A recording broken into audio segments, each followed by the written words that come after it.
77। आखिरी सवाल, मोहित खान को नहीं जानते क्या? क्योंकि 12 साल के बच्चे के साथ नो नो नो नो, मोहित खान को नहीं जानते? ऐसा है, सुनो, मैं जा रहा हूँ कल फैजाबाद अयोध्या जा रहा हूँ। नहीं जानते हैं कि नहीं जानते मोहित खान? सुनिए, आप जबरदस्ती पूछेंगे क्या? You are journalist. मैं 77 में पहली बार सूचना मंत्री रहा। अडवाणी जी केंद्र में हमारे सूचना मंत्री थे, प्रदेश में हम थे। I know each and everything, the manner, in what manner you can ask any type of. नमस्कार, मैं हूं शैलेंद्र सिंह और आप देख रहे हैं हमारा YouTube चैनल शब्द शैलेंद्र सिंह। अयोध्या गैंग रेप को लेके दिल्ली से लेके लखनऊ तक आज राजनीतिक दलों के बहुत सारे रंग देखने को मिले, जिनमें एक्शन भी था, थ्रिलर भी था, सस्पेंस भी था, धमकी भी थी और सांत्वना भी थी। शुरुआत करते हैं किस तरीके से आज बुलडोज़र कार्रवाई हुई। पूरा कलंदर थाना और जो भदरसा जगह है वहाँ पर तहसील के जो अफसर थे राजस्व विभाग के, आज वो अपना नक्शा और बुलडोज़र लेके मोहित खान के घर पहुँचे, जहाँ पर उसके तमाम अवैध कब्जे थे और उन पर बुलडोज़र चला दिया। बुलडोज़र एक्शन को लेके वहाँ पर एक तीखी प्रतिक्रिया समाजवादी पार्टी में दिखी। समाजवादी पार्टी के लोगों का कहना था कि जिस तरीके से मोहित खान के यहाँ बुलडोज़र चला है, ऐसा भारतीय जनता पार्टी के उन नेताओं के यहाँ भी चले जिन्होंने गलत काम किए हैं। पवन पांडे अयोध्या के विधायक थे, उन्होंने इस बात को आगे बढ़ाया। दिया है संजय निषाद ड्रामेबाज हैं। सुन लो हमारी बात। यही एकलव्य छात्रावास अयोध्या में कब्जा कर लिया गया। निषाद बिरादरी के गरीब बच्चे उसमें रहकर पढ़ते थे। संजय निषाद के मुंह से आवाज नहीं निकली, उनके जीप पे लकवा मार गया था, बोल नहीं पाए। हैसियत नहीं हुई संजय निषाद की कि बोल दे कि भाजपा के नेताओं ने उनका निषाद बिरादरी का एकलव्य छात्रावास कब्जा कर लिया। संजय निषाद के अंदर कोई नैतिकता नहीं बची। निषाद बिरादरी के केवल राजनीति के नाम पर बेचते हैं, तभी इस बार उनका बेटा बुरी तरह से कबीर नगर में हार गया। अब उनकी कोई पहचान नहीं है। अपने समाज की दलाली करना बंद करें, इतना जान लो, ईमानदारी से काम करें। इसलिए मैं कहना चाहता हूं कि समाजवादी पार्टी मांग कर रही है कि जो पकड़े गए हैं 70 साल के मोहित भाई, सर्विलांस की जितनी भी प्रक्रिया है उसकी जांच होनी चाहिए। भाई बात करते रहेंगे तो सीडीआर में आएगा ना उस बच्ची से बात करते हुए। अगर उस बच्ची से मिले होंगे 2 महीना, 2.5 महीना, 3 महीना, 4 महीना, साल भर में, तो लोकेशन ट्रेस होगी ना, दोनों की एक साथ लोकेशन आएगी। डीएनए टेस्ट करा लिया जाए। समाजवादी पार्टी मांग करी डीएनए टेस्ट करा लो, नार्को टेस्ट कराइए। और अगर मोहित के सारे साक्ष्य प्रमाण मिल रहे हैं तो मैं न्यायालय से मांग करता हूं, सरकार से मांग करता हूं, कठोर से कठोर सजा दिलाई जाए कि नजीर बन जाए। नार्को टेस्ट होना चाहिए, मोहित का भी होना चाहिए, उस परिवार का भी होना चाहिए जो मुकदमा लिखाने वाले लोग हैं। पता तो लगे कि क्या हो रहा है। राजनीति हो रही है कि परिवार के न्याय की लड़ाई हो रही है, ये तथ्य सामने आना चाहिए। और अगर मोहित के खिलाफ सारे साक्ष्य मिलते हैं, अपराधी हैं, कठोर कार्रवाई हो। लेकिन अगर दोषी नहीं है तब तो इस पर भी बात होनी चाहिए। लेकिन इस पूरी प्रक्रिया में जो सबसे महत्वपूर्ण बिंदु है जो वो है अवधेश प्रसाद का। अवधेश प्रसाद से कल पत्रकारों ने पूछा कि क्या वो मोहित खान को जानते हैं, तो उन्होंने साफ जवाब नहीं दिया, बल्कि एक पत्रकार को धमकी देते हुए कहा कि वो 1977 में सूचना मंत्री रहे हैं और वो जानते हैं कि किस तरीके से काम होता है। आप ऐसे किसी से सवाल नहीं पूछ सकते। अवधेश प्रसाद की जो फ़ोटो है वो मोहित खान के साथ सोशल मीडिया पे वायरल है। जिस अंदाज में दोनों एक दूसरे के साथ हैं, उस अंदाज को देख के ये कतई नहीं लगता कि मोहित खान को वो नहीं जानते होंगे। इसके अलावा फैजाबाद के नेता हैं अवधेश प्रसाद और मोहित खान भी फैजाबाद से हैं, लिहाजा ये भी संभव नहीं है कि इतने लंबे समय तक एक ही पार्टी में राजनीति करने के बाद दोनों एक दूसरे को न जानते हों। कल अवधेश प्रसाद ने कहा था कि जब वो अयोध्या पहुंचेंगे तब अपना एक भाषण देंगे। तो पहले सुनिए किस तरीके से अवधेश प्रसाद ने भाषण दिया। जहाँ तक इस घटना का सवाल है, ये घटना बहुत ही दर्दनाक है और शर्मनाक है, और इस घटना की जितनी निंदा की जाए शब्द छोटा हो जाएगा। इस घटना से संबंधित जो भी लोग हैं उनकी विवेचना की जाए, सत्य का पता लगाया जाए, और जो भी दोषी हो कानून के हवाले रखकर उनके खिलाफ जो भी कानून सजा देता है सख्ती के साथ उनके खिलाफ कार्रवाई होनी चाहिए जिनका इन्वॉल्वमेंट है।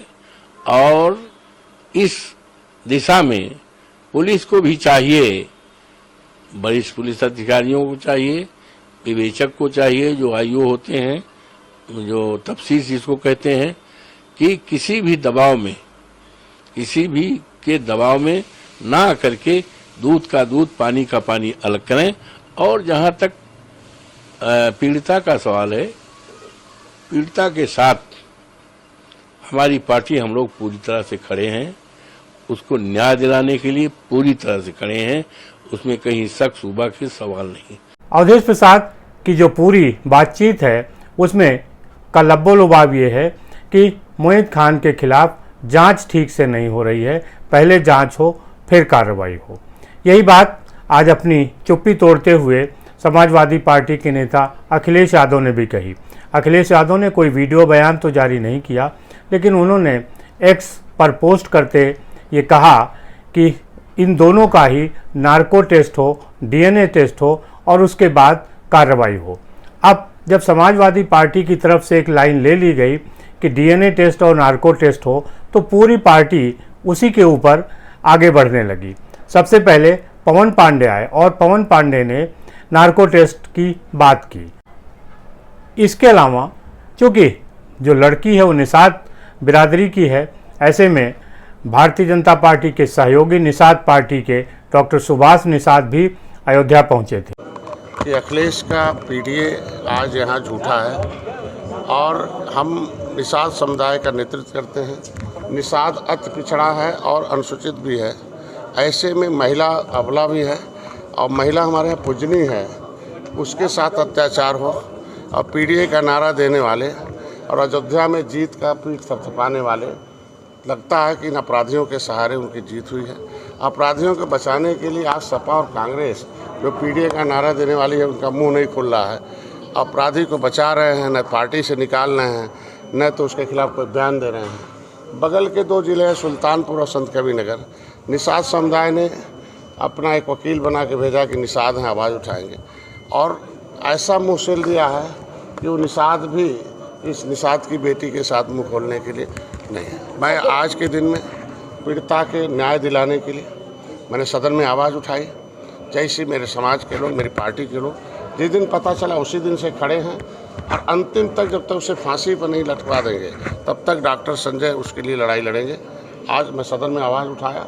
मैं मुख्यमंत्री जी को धन्यवाद दूंगा कि उन्होंने मेरी आवाज़ को सदन में इस ढंग से उठाया और कार्रवाई की। वो लोग जेल गए और आज उनके ऊपर और कार्रवाई हुई। बस इतनी उम्मीद रखता हूं कि मैं अपने समुदाय का किस तरीके से उनका सुरक्षा दे सकता हूं, अपने समाज मैं नहीं होने देना चाहता हूं।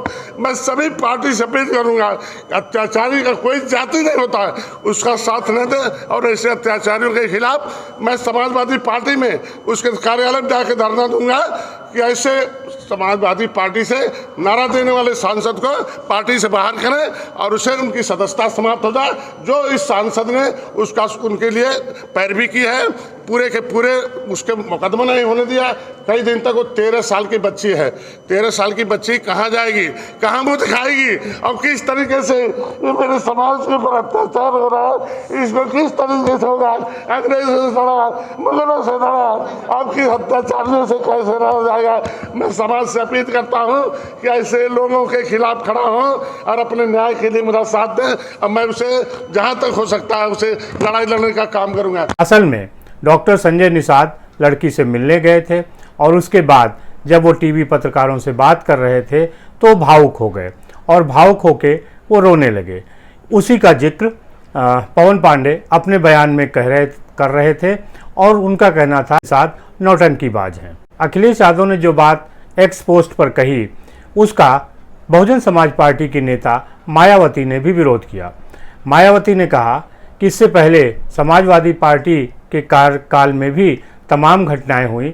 समाजवादी पार्टी को बताना चाहिए कि किन किन घटनाओं में नार्को और डीएनए टेस्ट हुआ और उसके बाद कार्रवाई हुई। बहुजन समाज पार्टी के नेता ने एक्स पोस्ट पे कहा, लेकिन उनके जो कार्यकर्ता हैं, स्थानीय नेता हैं, वो फैजाबाद पहुंचे, लड़की से मिले और उन्होंने वहां जो बात बहन जी ने अपने पोस्ट में दोहराई थी उसी बात को उन्होंने दोहराया। कुछ नेता लोग अभी प्रेस कॉन्फ्रेंस किए हैं और कह रहे हैं कि पीड़िता का और जो मुलजिम है उसकी डीएनए जांच होनी चाहिए। मैं समाजवादी के लोगों से एक क्वेश्चन करना चाहता हूं, उनकी सरकार में भी तमाम इस तरीके से घृणित कार्य हुए थे, क्या उन्होंने किसी का डीएनए जांच कराया था? उत्तर प्रदेश के मुख्यमंत्री ने जिस तरीके से इस पूरी कार्रवाई को किया उससे प्रदेश की जनता में खुशी है। पांडे ने जो बात कही थी वही बात बाद में शिवपाल यादव जो समाजवादी पार्टी के नेता हैं उन्होंने भी दोहराई। जो हमारे जो वहाँ के समाजवादी पार्टी के प्रवक्ता हैं पवन पांडे, जो उन्होंने कहा है कि नार्को टेस्ट होना चाहिए। हम तो ये भी कहेंगे, यहीं पर हम ये भी कहेंगे, जितने भी भारतीय जनता पार्टी के लोग हैं जो राजनीति कर रहे हैं, तो इन सबका नार्को टेस्ट होना चाहिए। इसलिए लेकिन इन सारी बातों का कोई फर्क नहीं पड़ने वाला था और भारतीय जनता पार्टी के लोग और अयोध्या के जो संत हैं वो भी खुलकर बोलने लगे। अयोध्या के संत हैं राजू दास, उन्होंने मुख्यमंत्री को धन्यवाद दिया और कहा कि उनकी कार्रवाई से पूरे प्रदेश में खुशी है, अपराधियों के साथ ऐसे ही किया जाना चाहिए। पूज्य योगी आदित्यनाथ जी महाराज को कोट कोट साधुवाद, आभार है कि जिस प्रकार से अयोध्या में नाबालिग बच्ची के साथ सपा के नेता के द्वारा और अयोध्या के सांसद के करीबी नेताओं के द्वारा सामूहिक रूप से बलात्कार किया गया था, जिसमें उनकी गिरफ्तारी भी हुई और बुलडोजर भी चला और जिन लोगों ने सुलह के लिए धमकी दिया उसके खिलाफ कार्रवाई भी हुई। तो मैं मुख्यमंत्री योगी आदित्यनाथ जी महाराज को साधुवाद देता हूं, लेकिन मैं राहुल गांधी जी से मांग करता हूं, अभी तक वो अयोध्या नहीं आए। मैं अखिलेश जी से मांग करता हूं, अभी तक उन्होंने 1 करोड़ रुपए का मुआवजा नहीं दिया, ये कब तक देंगे, कब तक अयोध्या आएंगे? पीडीए का वोट लेना, पीडीए का नारा देना और निषाद समुदाय की बच्ची के साथ बलात्कार होता है और अभी तक मौन साधे हुए हैं। ये अन्याय कहां तक है, ये नहीं चलने वाला है। लेकिन इस पूरे मसले पर जिस तरीके की प्रतिक्रिया समाजवादी पार्टी के नेता अखिलेश यादव ने दी, उस पर भारतीय जनता पार्टी ने सवाल उठाए। भारतीय जनता पार्टी के नेता हैं अशोक कुमार पांडे। अशोक कुमार पांडे ने अपने बयान में कहा कि इस तरीके के बयान की उम्मीद समाजवादी पार्टी के नेता से नहीं की जा रही थी। समाजवादी पार्टी के राष्ट्रीय अध्यक्ष और अखिलेश यादव जी, आज आपका बयान जो अयोध्या में उस पीड़िता के प्रति आया है, उस 12 वर्ष की बच्ची के लिए जो आपने संवेदनहीनता का दर्शाई है, उससे आज हमारा हृदय बहुत विदीर्ण है। यह पूरे तौर पर आप जैसा व्यक्ति जो स्वयं मुख्यमंत्री रहे हैं और इतनी संवेदनहीनता, आपको तो संवेदनशील होना चाहिए था, लेकिन आज यह स्पष्ट हो गया कि आप अपने वोट बैंक की खातिर किसी भी हद तक जा सकते हैं और आप यह निर्णय नहीं ले पाए कि आप उस मुस्लिम प्रेम को बचाएं या उस बेटी के अस्तित्व को। और एक बेटी वाला व्यक्ति भी अगर इस प्रकार से अपना चिंतन रखेगा तो निश्चित तौर पर यह बहुत दुर्भाग्यपूर्ण है और यह बहुत निंदनीय है। अखिलेश यादव जी, डीएनए की बात करके आपने दो फाड़ करने की बात की है, जहां उसके साथ सामूहिक रूप से 2-2 लोग इन्वॉल्व हैं और इतनी बड़ी घटना घटी है, उस पर त्वरित न्याय करने के बजाय, उसको दंडित करने के बजाय आप मुस्लिम प्रेम दिखा के उसको बचाने की चेष्टा कर रहे हैं। फौरी तौर पर आपके सांसद और आपके मोहिद्दीन जो वहां के नगर के अध्यक्ष है, वो कोई भी हो, लेकिन उन दोनों ने शर्मसार किया है, अयोध्या के अस्तित्व को, राम की मर्यादा को तार-तार किया है। और इतने वर्ष तक उस गरीब का शोषण करना यह दिखाता है कि आपके प्रति, धनवान के प्रति आपके हृदय में कितना प्रेम है। वह गरीब बालिका, अबोध बालिका जिसके पिता नहीं है, उसके प्रति आपका कोई दायित्व नहीं है, क्योंकि आपका पीडीए यही है कि जहां पिछड़ों के साथ अल्पसंख्यक कितना नीचे तक जाकर के एक मुस्लिम क्या क्या कृत्य करेगा और आप उस मुस्लिम को सरपरस्ती देंगे, यही है आपका असली पीडीए का असली चेहरा। इस तरीके से इस पूरे प्रकरण में समाजवादी पार्टी के नेताओं ने तो आज अपना मुंह खोला, लेकिन अभी भी कांग्रेस ने चुप्पी साध रखी है। कांग्रेस को समझ नहीं आ रहा है कि वो किस तरीके से इस घटना को ले, प्रदेश स्तर से लेके और दिल्ली तक, यानी अजय राय से लेके और राहुल गांधी तक जो नेता प्रतिपक्ष हैं, इस पूरे मसले पर चुप्पी साधी हुई है। उन्होंने अयोध्या का जिक्र करना ही जैसे अच्छा नहीं समझा, क्योंकि उनकी जो सहयोगी पार्टी है समाजवादी पार्टी, उसके नेता पर ही आरोप है। अखिलेश यादव ने बड़े दबाव के बाद एक्स पर अपना पोस्ट किया, लेकिन बाकी नेता चुप्पी साधे हुए हैं। ना तो डिम्पल यादव का कोई बयान आ रहा है, न प्रियंका गांधी का आ रहा है और ना ही राहुल गांधी का। ऐसे में ये सवाल उठ रहा है, महिलाओं के खिलाफ अपराध की छोटी छोटी घटनाओं पर एक्स पर पोस्ट करना, उनके घर जाना, उनसे मिलना, गले मिल के उनको सांत्वना देने का जो काम राहुल गांधी, प्रियंका गांधी कर रहे थे, आखिर अब वो अयोध्या की इस निषाद परिवार की बेटी के पक्ष में क्यों खड़े नहीं हो रहे हैं? क्या इसका कारण ये है कि उसमें आरोपी समाजवादी पार्टी का नेता है, समाजवादी पार्टी कांग्रेस की सहयोगी है? आपको क्या लगता है, ज़रूर बताइएगा। शुक्रिया, धन्यवाद।